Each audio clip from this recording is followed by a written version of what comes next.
Amigo oyente, reciba un afectuoso saludo. Bienvenido al canal de Germán Marchant Solís. Juan Carlos Ortiz.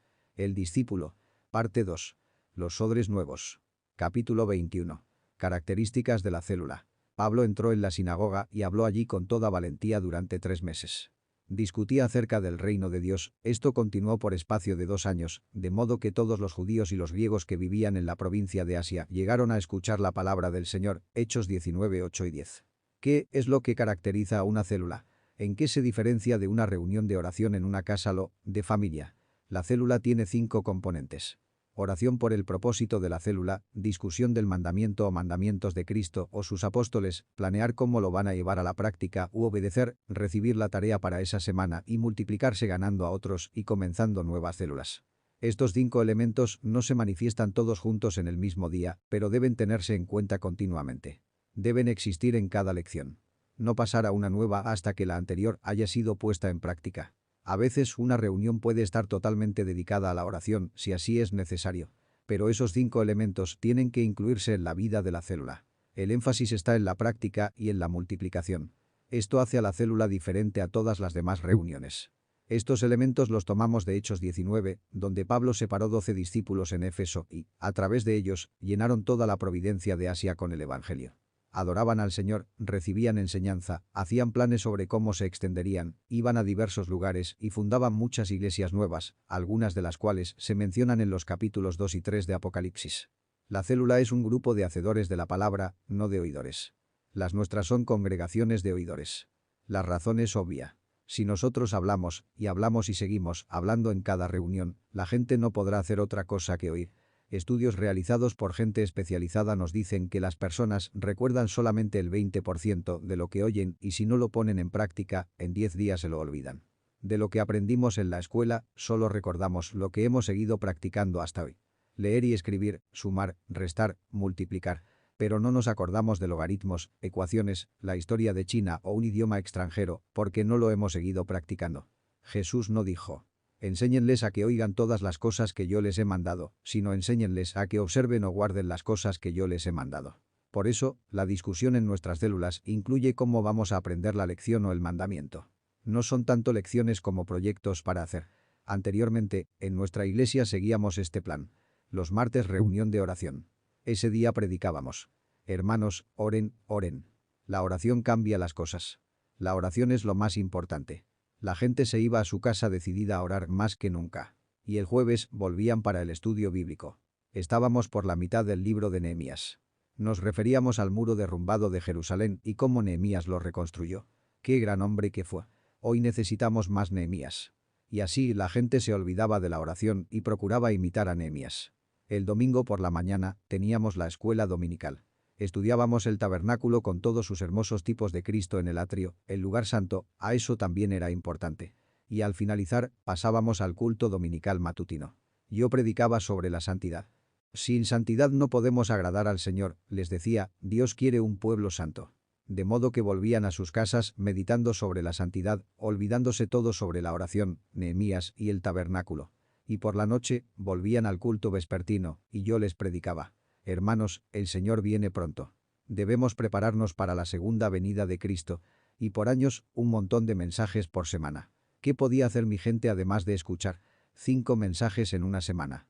52 semanas por año. 260 mensajes. Les hubiera valido más escuchar uno solo y no volver a escuchar otro hasta haberlo practicado, porque con solo ese mensaje ejercitado hubieran crecido más que con 240 no aplicados. A veces, una lección nos lleva 2 meses o más para practicarla.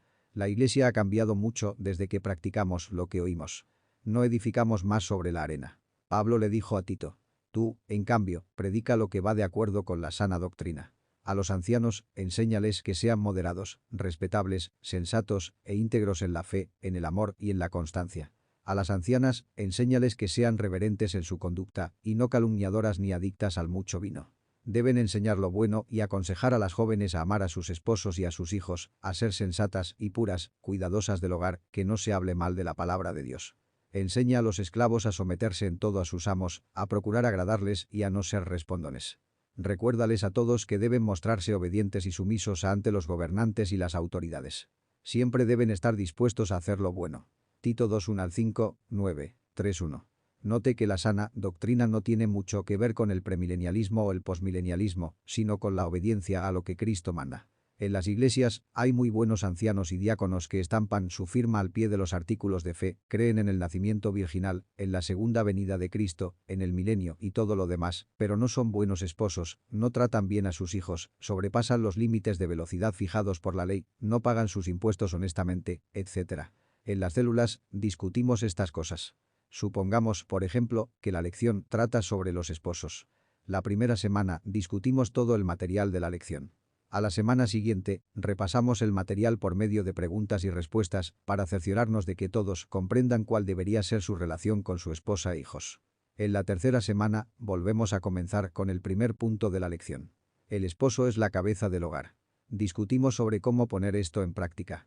El dirigente se vuelve a Roberto y le dice: «Bueno, Roberto, ¿realmente eres la cabeza de tu hogar?»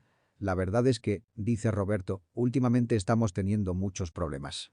Me parece que no soy la cabeza de mi hogar porque no sé cómo resolverlos». «¿Qué es lo que te pasa?» «Mi suegro falleció hace poco. Tenía un perro grande al que quería muchísimo. Al fallecer él, trajimos a mi suegra a vivir con nosotros y, por supuesto, trajo al perro, porque para ella es un recuerdo de su finado esposo. El problema es que el departamento es muy chico como para también tener un perro. Yo digo que tenemos que deshacernos de él. Mi esposa me dice: «Pobre mamá. Está viejita. El perro le hace acordar a papá. Por favor, no seas así. Deja que el perro se quede». No nos ponemos de acuerdo. Ni siquiera sé si quiero seguir viviendo más en mi casa. «Escucha, Roberto», dice alguien de la célula, «yo puedo ayudarte.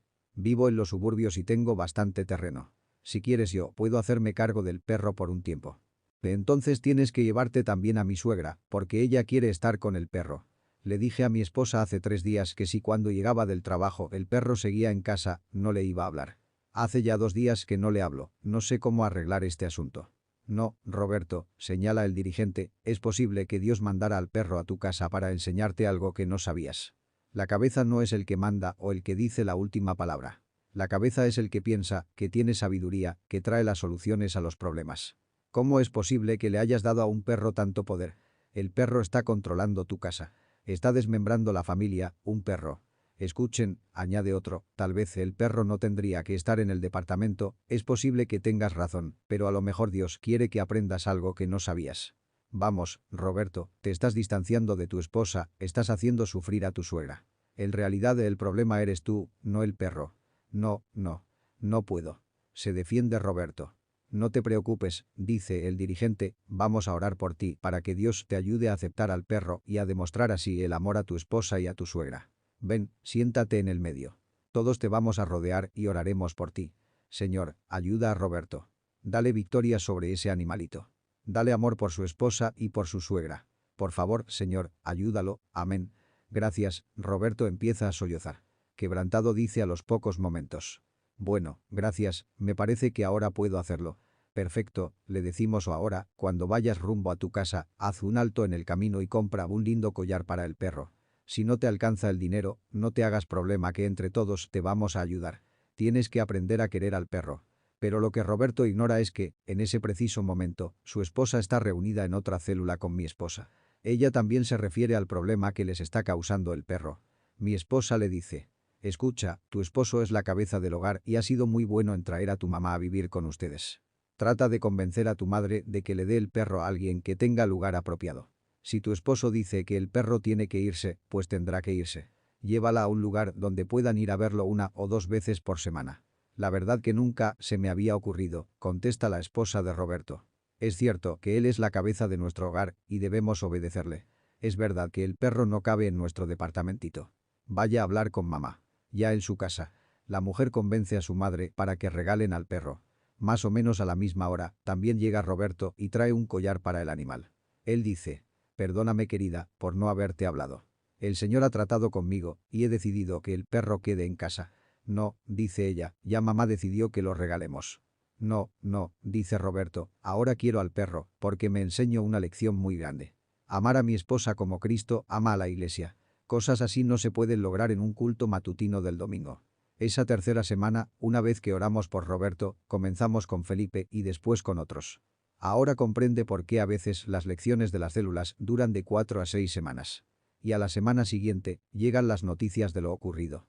Roberto nos dice. Posiblemente no crean lo que pasó cuando llegué a casa. Y todos nos gozamos con él. En la quinta semana, pasamos al punto siguiente de la lección. Los esposos deben amar a sus esposas. Aquí tenemos la parte mística del matrimonio.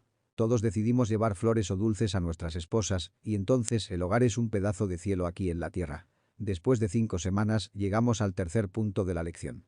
Los esposos deben proveer para las necesidades de la familia. Y aquí empiezan las quejas por el alza del costo de vida. De pronto, entre las quejas, alguien cuenta cómo él, con algunos vecinos, compran carne y papas al por mayor, lo que les permite ahorrar dinero. Alguien cuenta de qué manera es posible hacer un presupuesto para distribuir bien el dinero. La célula entera decide comprar al por mayor los ingredientes de la canasta familiar y los reparten en la reunión a precio de costo. Así llegan a ahorrar hasta un 40 o más por ciento. Como otras células quieren acoplarse, la iglesia les ofrece el sótano para las mercaderías y terminan alquilando una casa vecina y abriendo una cooperativa. Las células no son meramente para hablar sobre el cielo, los serafines y demás. Conversamos sobre el costo de vida, la política, el deporte, la educación de los hijos, etc., porque somos personas integrales. No somos meramente almas. En el reino de Dios no hay tal cosa como un evangelio espiritual y un evangelio social. Todo forma parte del evangelio del reino. Y lo que es más, en mis ilustraciones, usted puede ver la importancia de abrirse a los hermanos. Si Roberto poseyera un espíritu rebelde y no se hubiera abierto, nada habría ocurrido. El quebrantamiento no es cuestión de lágrimas, sino de obediencia. Muchas veces he visto a personas empapar más de un pañuelo durante una reunión y aún así no estar quebrantados. No es tanto el llorar, sino el decidir intencionalmente obedecer.